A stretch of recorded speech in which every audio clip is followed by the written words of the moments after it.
Hello, and welcome to an overview on the slope formula. Slope formula is known as the change in y and the change in x. So it's the change in y over the change in x.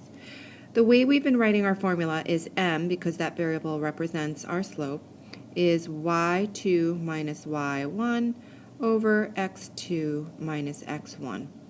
And again, the order of the subscripts, which is the 2 and the 1, doesn't matter as long as you have things stacked appropriately, meaning I could do y1 minus y2, but then I have to pick up my x1 over x2. The goal is to stack ordered pairs. So you see how our ordered pairs are stacked, and if you switch the order, I've got my ordered pair stacked there as well. So let's try to apply the formula with some data. I'm being asked to find the slope between these 2 points. So the first thing I always do is I can label my points x, y, x, y. I'm going to make this the first point and this the second point. So those are the subscripts that we referred to earlier.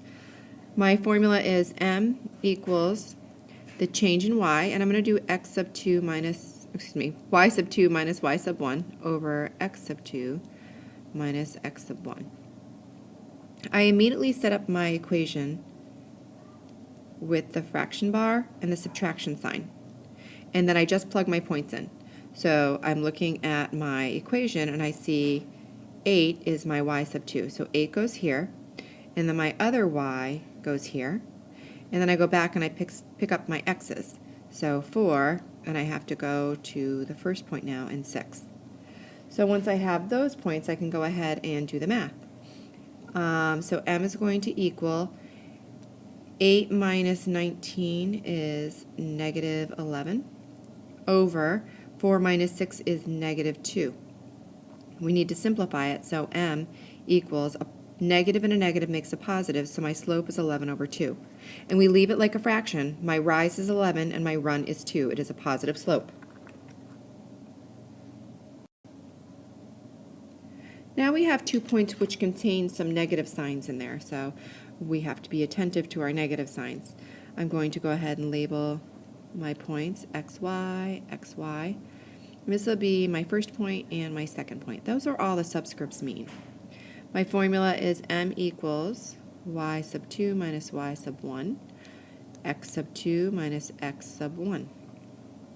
And I will plug the information in. So m equals, this is my setup. I put my fraction bar and my subtraction signs. I don't want to think about converting the signs in my head, so I just put down the subtraction signs and plug in the values. So I'm going to start with my second point.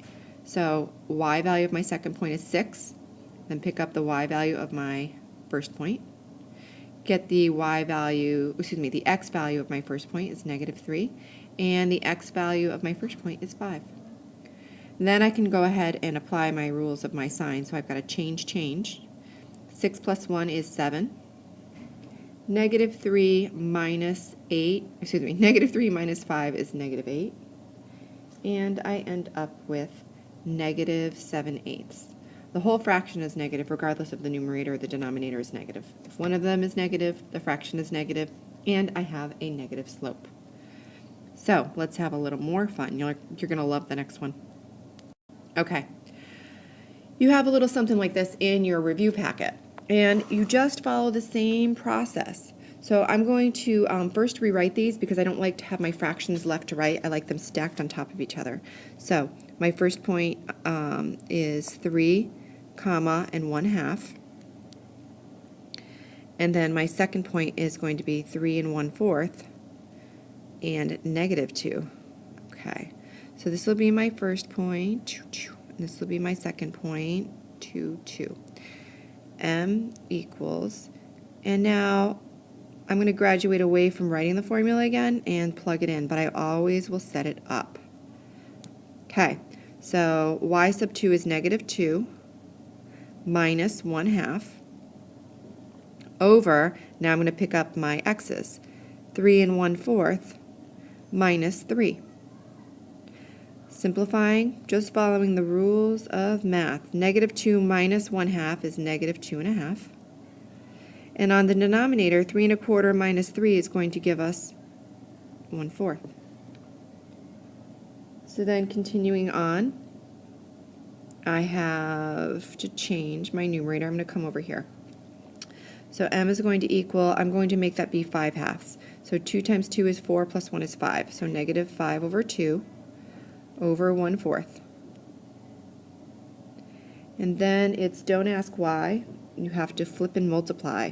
The real reason is we're getting our denominator to equal 1, so I'm going to multiply the denominator by 4 over 1 and the numerator by 4 over 1.